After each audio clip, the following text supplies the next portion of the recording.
Hello everyone, welcome back to the YouTube channel. It's Rachel here from Makers Gonna Learn, your ultimate die cutting community. If you do not know who we are or what we do, we are here to offer you guys over 1,700 digital cut files, over 250 plus fonts, free commercial licensing, access to a members only Facebook group, free printable guides, and so much more fun. If you guys have a die cutting machine that works with SVG and PNG cut files, machines like a Brother Scan and Cut, a Silhouette Cameo, and a Cricut and Cricut Maker, those are amazing to work with our membership. If you want any more information about that or to join, click the very first link in the description below. Today I have a super awesome video for all of you guys today. I'm going to be showing you 15 hacks to turn any Cricut Beginner into a Cricut Pro.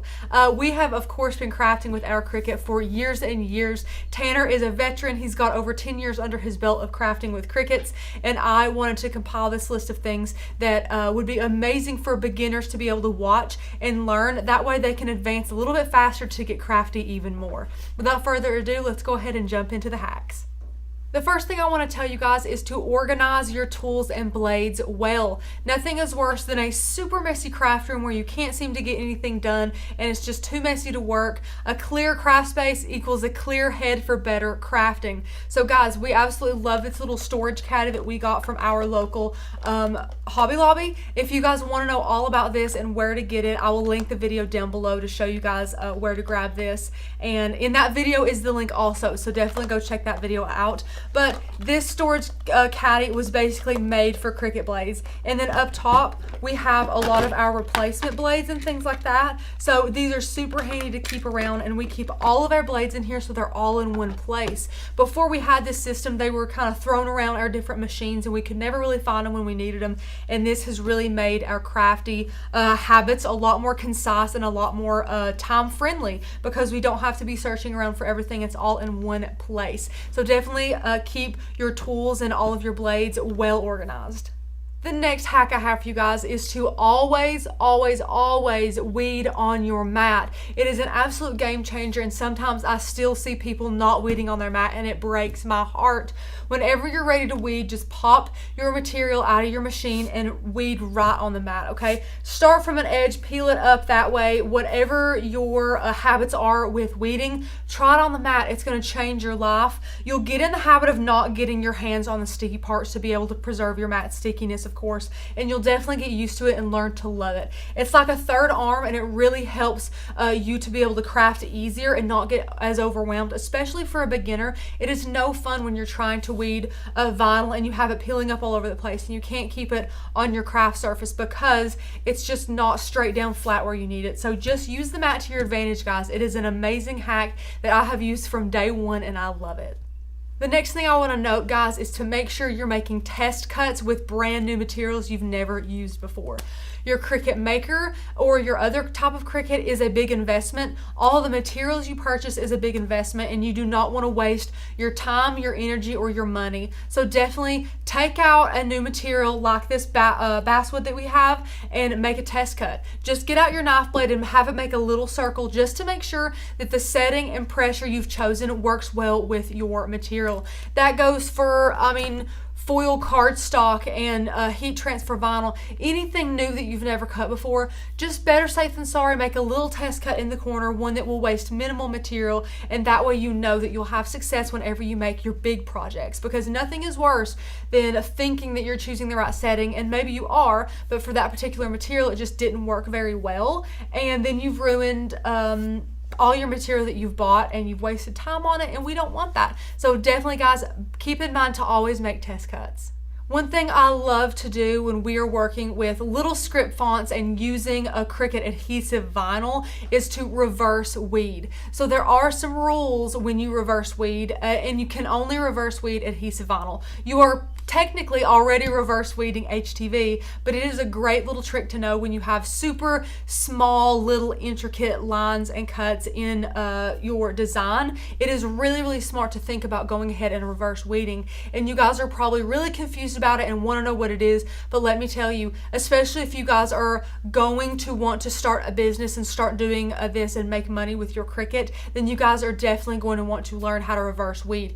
We want to set you guys up with all the skills to be able to be hit with all the different challenges and know how to overcome them. So the more processes and the more techniques that you guys have under your belt, the quicker and better you can overcome little craft hurdles that you find through your years of crafting. So one of those that you need to know is how to reverse weed. I have an amazing video, a very short, concise video teaching you exactly how to reverse weed. I will link it down below. It's a great process. It is not much more time consuming than weeding regularly, and for some projects I think it is 100% necessary. I've had some projects that I have chosen not to reverse weed. I've actually had fails with them, knowing that if I had took the time to reverse weed, they would have come out as project successes. So definitely learn how to do that in the link below for the video. It is a great technique to keep under your crafty belt. And the next tip I have for you guys that is really crucial, especially when using paper products, is to be able to remove your material from your mat upside down. So that sounds really confusing, and I'll explain it here, because what will happen if you peel your paper up like this is it's going to curl on you, okay? So we don't want that to happen. You don't need to be peeling it up this way. It will really mess up your project. So what we do is we flip our entire mat over. We call this going with gravity. So gravity is pushing down on us right now. So what we're going to do, instead of peeling our material up from our mat, we're going to pull our mat up from our material. So when you do this, you peel away the mat and keep one hand on your material, and you just peel that right off. Flip your mat over, and here, guys, you still have a perfectly straight piece of cardstock. There is no curling or anything like that, like there would be if you had peeled it up this way. So that is an amazing tip that we use, and guys, we practice it with every material, whether it's HTV or regular adhesive vinyl. We do that for every single material. So this is a great practice to get in the hang of. The next hack to make you go from a Cricut Beginner to a Cricut Pro is to know when and when not to use more and less pressure. So this is a design space thing. It's a machine thing. And what it is after you choose your material settings, there is a little switch, a little toggle there, a little drop down menu where you can select more or less pressure. Now it is always constantly set to default pressure, so that means the pressure of your blade cutting is at default level. So what this means is if you have a brand spanking new machine with a brand new blade, you might not want to use standard pressure because that might cut a little too deep with that super sharp blade. So that is why Cricut designed less and more pressure. So for a blade that is very new, very sharp, we recommend using less pressure. That way the blade will pull up just a bit and not cut so deep because it is a very fresh blade. And once your blade cuts several times, you'll notice it getting a little bit duller, not cutting as well. Then you can go ahead and change that setting back to default. Now this is something you have to do every time you load in another mat and select another material. So you do get to go ahead and reselect that with every new design that you are cutting. But we love to use more pressure when we want to get more life out of our older Cricut blades. So what that means is it's kind of the opposite of needing less pressure for a very fresh blade. So after we've left it on default pressure for a couple of weeks or months, depending on how much you craft, if you see that your blade is getting a little bit duller, maybe dragging a bit on the paper and not cutting it quite as cleanly as you'd like it, go ahead and switch it to more pressure for your projects. That way it'll make the needle or the fine point blade go in a little bit more and cut it a little bit better. So that can extend the life of your blades depending on what setting you choose. And now we'll go over to Design Space and I will show you how to do that and where that is located at. And once you have this in Design Space, guys, go ahead and just click Make It, and then it will show you your mat here. Go ahead and click Continue, and then we're going to select our material. Let's just say we're using vinyl today. And now, guys, right under number 1, after you select your material, you can see pressure default right here. Well, if you click that drop down menu, you can see more and you can see less. So this is exactly what I'm talking about. So depending on your blade, if your blade is super new, give less pressure. If your blade is relatively old, give more pressure. If it seems to be cutting perfectly, leave it on default. And that is the way that you guys can know how to change your pressure and get more life out of your Cricut blades and have less project fails as well. And guys, the next tip I have for us is to snip your transfer tape when you're putting it on any rounded project. So if you're putting it on something like a mug or a Christmas ornament, anything that's kind of rounded, you're going to want to snip your transfer tape, and I'll tell you why. So here is a failed image that we have cut out and weeded incorrectly. This was one of our test cuts that we had earlier this week. So we're going to use this as a demonstration. So of course it is not finished. So don't think that this is what it's supposed to look like. But this is just for demonstration purposes. So here we have a roll of our masking paper transfer tape, and this, guys, is amazing transfer tape. We absolutely love it. If you take one thing away from this video, get masking paper transfer tape. And what we're going to do is I'm first going to snip off this little tail to make it even. And now I'm going to go ahead and cut off a piece that will fit our piece here. And this stuff is so cheap. And it's so economical. We got it off of Amazon. And now, guys, you're just going to lay this down right there, okay? Rub it on there. Grab your burnishing tool. You guys should know how to do this. So, guys, if you don't, I'm going to link to a wonderful video all about working with adhesive vinyl for beginners, because I did go through that very fast. And that's because I'm just giving a demonstration today. So what is good about this is whenever you place vinyl on a rounded surface, for some reason it likes to peel up and it doesn't want to stay down. And also a big problem is that the backing wants to overlap and then bunch up and then make our vinyl project be a little fail, and we don't want that. But before we place that on there, our next tip, guys, is to always use rubbing alcohol on your vinyl project. So the reason we do this is because there's a lot of dirt and oil from your fingertips that can collect on mugs like this, and we want to make sure that this is clean and ready to be ready for our vinyl to be placed on it, because that is how we'll get a ton of project success. So what we're going to do is we're going to grab a paper towel, and then we're just going to set our mug to the side. And this, guys, is a cute little pump bottle we found at the Dollar Tree, and it's just filled with alcohol. And we have our paper towel, and we're just going to give us a couple pumps here on our paper towel with our little pump bottle and wipe this off. You can wipe off all of them if you want to, all around, because another tip, I'm just full of tips and tricks today, guys, is to make sure you pay attention to what way you're drinking your coffee or your tea or whatever. So I'm a right-hander, so I am holding it with my right hand, so I want my decal to be this way, if that makes sense. So we're going to place it on this side. And another hack, guys, when you're placing vinyl on mugs, is that the handle likes to go down and you don't know what the center is. So if you have a little bottle of paint, you can pop it right under that handle and it will be perfectly straight for you guys. So that's a great little hack as well. So now we're going to bring back in our vinyl, and this is what we're going to do. What I mean by snipping is we're going to take our scissors and we're going to go in here and we're going to make a slit, okay? We're going to go all around there making slits. You can be as aggressive as you want around and make as many slits as you want.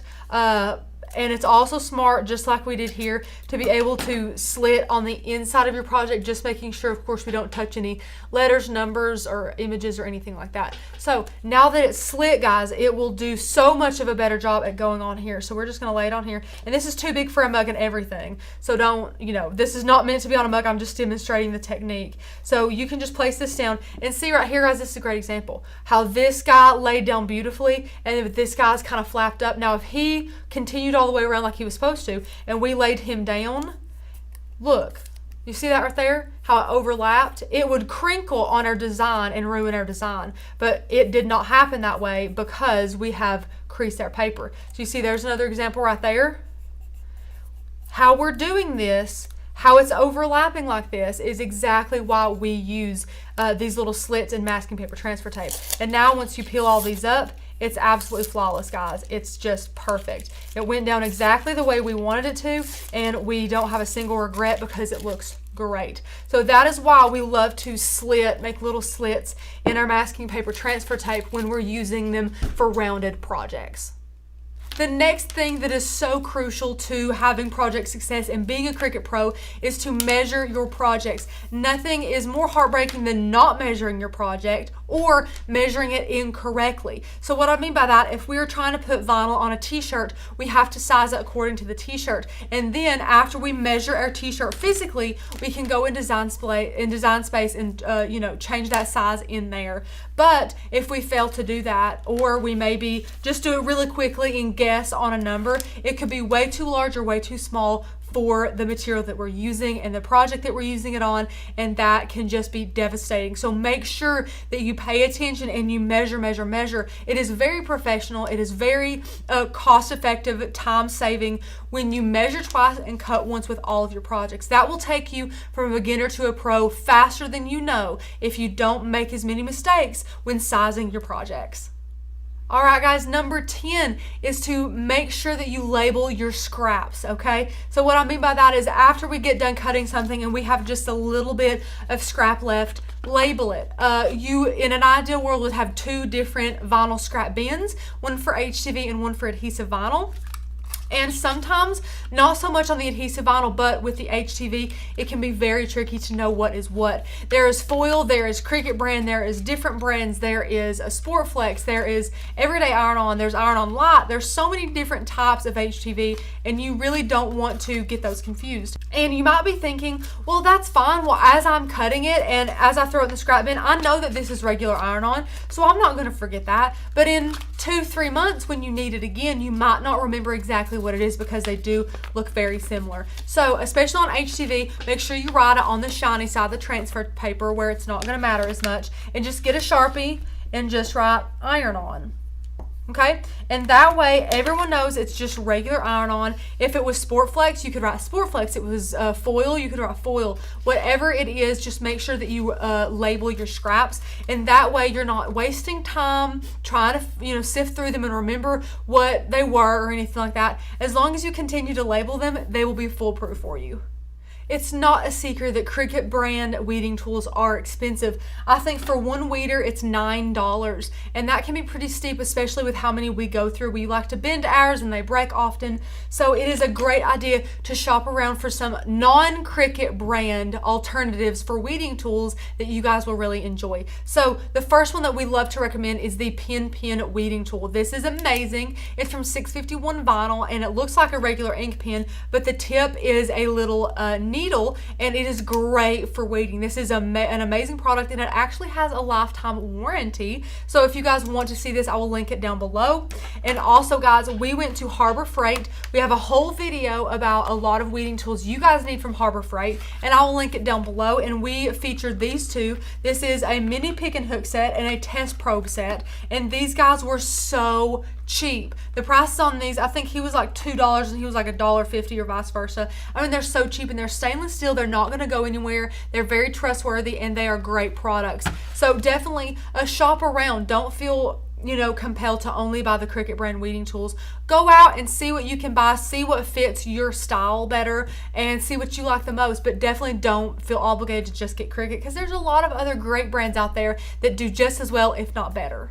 Next, I want to tell you all about fast mode. So if you guys have been here with us a while, you guys know that I personally do not like fast mode, but that does not mean that I do not want to tell you guys about it, because I want you all to make your own choice about fast mode. So fast mode is, again, like the more and less pressure down drop menu on Design Space. It is another little Design Space feature that you guys have the opportunity to take advantage of. So fast mode for the Cricut makers and Cricut Explorer Airs and Explorer Air 2s, I think, have them. It is a way to make your cut go a little bit faster. So it kind of kicks the Cricut into high gear and has it cut a little bit quicker for you. And this can be great if you're in a hurry, or if you're making a large project, large meaning like the design large, not like very large but still intricate. It can help speed up that process. However, we do want to caution you, because as Cricut is so smart to give you guys fast mode, sometimes you really do not need to use it. If you're using lighter cardstock, printer paper, vellum, tissue paper, anything like that, do not use fast mode. It is just not worth shredding your material if the possibility arises and your Cricut does not cut it properly. That's not to say that I think Cricut does not cut as concise on fast mode.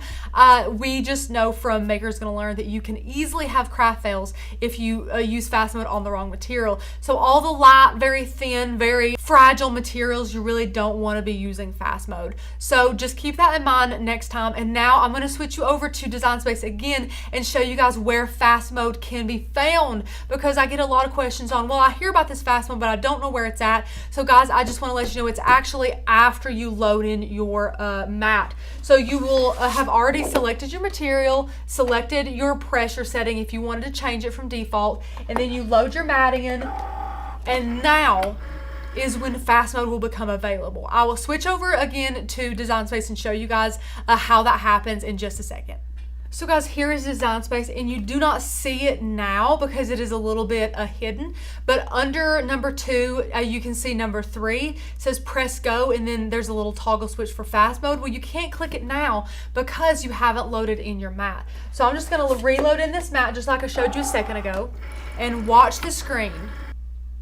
There you can see number 2 goes up there, it kind of hides away, and then number 3 gets highlighted, and now we can click this fast mode toggle. So see, you can click it on, click it off, just depending on what you want, and right there is fast mode. So it is after you load in your material before you press that flashing Cricut button. So that is a great thing to note if you guys are interested in fast mode. And guys, another way that you can go from a beginner to professional is to always make sure to have your frequently used materials around your craft space with extras. So what I mean by that is, let's just say we use a whole lot of cardstock. So we have 200 pieces of 120-pound cardstock, 200 pages here in the craft studio, because we know we use it often. We know that we use a ton of HTV and vinyl, so we buy bulk rolls from 651 Vinyl, big bulk rolls. We buy it by the yard, usually 5 or 10 yards, and we keep that around. It is not very professional to want to make a project, especially for a client or for a family member or something like that, and you run out of a product, or you think you have it and you don't. So always keep a running craft list on things that you need. That way when you're out and about and you spot a good deal, or when you're on Amazon, or when you go to 651 Vinyl, you know exactly what you need to purchase. So keep a list of things that you need, and keep extra cardstocks in your favorite vinyls, and some extra weeding tools, and more blade replacements and things like that around while you're crafting, and that will keep things very professional so that you know you can make just about any craft at any time. And guys, I have said this before in another video, but I wanted to reiterate it again in this awesome hack video, because I truly believe this is a hack. If you want to be a professional Cricketer and you are just starting out, the best way to get there is to do projects you think you're bad at. Now, that doesn't necessarily mean if you truly know that you do not like making cards, to make a ton of cards. All this means is that if you feel like you are not comfortable yet, let's say weeding HTV, then you need to go and make sure you're weeding a lot of HTV, making more HTV projects, incorporating them more into your crafting, so that you can actually master that skill and move on to the next one that you're having trouble with, and the next one. That is how you're going to level up your creativity, level up your crafting, and become a Cricut Pro. You guys definitely need to make sure that you are being well-rounded in your crafting, because especially if you choose to build a business. And by the way, guys, build a business through die cutting is one of the 3 free e-courses we give you if you become a yearly member of Makers Gonna Learn. Anyways, if you are trying to build a business and you want to be able to fulfill client orders and be able to kind of conquer any project if they ask you to make it, you need to be well-rounded and know how to do things like reverse weed, like how to make a great card, how to, put score lines in Design Space and things like that. You need to make sure that you're being well-rounded and doing projects you feel like you're uncomfortable doing. One of my favorite quotes is that you don't grow when you're comfortable, and that's very true. It's something I need to practice because I preach it all the time, but you really don't. Just a couple of years ago, I was really scared to work with resin and epoxy. I thought it was really hard and difficult to do, and now it is one of my favorite craft products to work with. I absolutely adore working with resin and epoxy, and that is just one example of something that I've overcome, being pushed out of my comfort zone, and it is an amazing feeling. So guys, that is going to level you up more than anything. Having the confidence to know that you used to hate weeding HTV, but now you can. Then you move on to your next subject that you want to be better at, and your next one, and your next one. And it's just a great little circle of making sure you get better at crafting every single day. And last but not least, I can't believe this is the 15th hack, and this seems like a little one that I should have put at number 2 or something like that, but it actually matters a lot, is to make sure that you take your time when positioning your materials. So for instance, vinyl is particularly true for this statement. So let's say you have a big metal sign, okay? If you have your vinyl and it's already been weeded and you have your transfer tape on there and you're just trying to like see where it's supposed to go, there's a couple of tips that are really going to help you make sure that you do that properly, because in a lot of cases you don't have more than one shot to place your vinyl, and that can be very scary. Now with iron-on, it's easy to peel it up off a shirt and lay it back down and peel it up and lay it down as many times as you want. But if you're placing, again, like I said, vinyl on a metal sign, it can be very, very tricky to be able to get that right the very first time. So a good tip is to maybe lay it on the floor, lay it a little bit lower so you can get over it and make sure it's in the center. Pull it tight on the edges, pull your transfer tape so it is flat. Don't let it kind of curve down in the middle to where you can't really see if it's in the middle or not. We like to pull it tight and to look over it and make sure that it is in the center. And then another thing we like to do is start in the middle. So once you have it and you like where it's at, poke your finger right in the middle of your design and work your way out from the inside. But guys, with a couple of those tips and tricks, you will have mastered your vinyl placement and HTV placement and things like that. But just keep in mind that it might be trickier than you think to place your vinyl onto a sign or something like that, and just be mindful of that and make sure that you know that once you place it, if you don't like where it is very hard to remove vinyl from something like a slick metal sign. You really just basically have to peel all the vinyl up and restart again with different, with a new cut file, because usually it just doesn't work out that way. So just keep that in mind, that it can be very, very tricky. That was a lot of hacks, guys. I hope that you enjoyed all of them. I hope that you guys are ready to level up in your crafting and you take some of these home and you use them every day. Let me know in the comment section below which ones you really enjoyed and which ones you're going to implement today. I hope that you had a lot of fun learning all of these, because I had a lot of fun teaching them. As always, guys, give this video a thumbs up and subscribe if you haven't already to see more amazing videos like this. Don't forget that if you want to be in on our amazing crafting community, to check the first link in the description below. If you love videos like this, then you will adore our membership and all we have to offer. Thanks for watching, guys. I'll see you in the next video. Bye.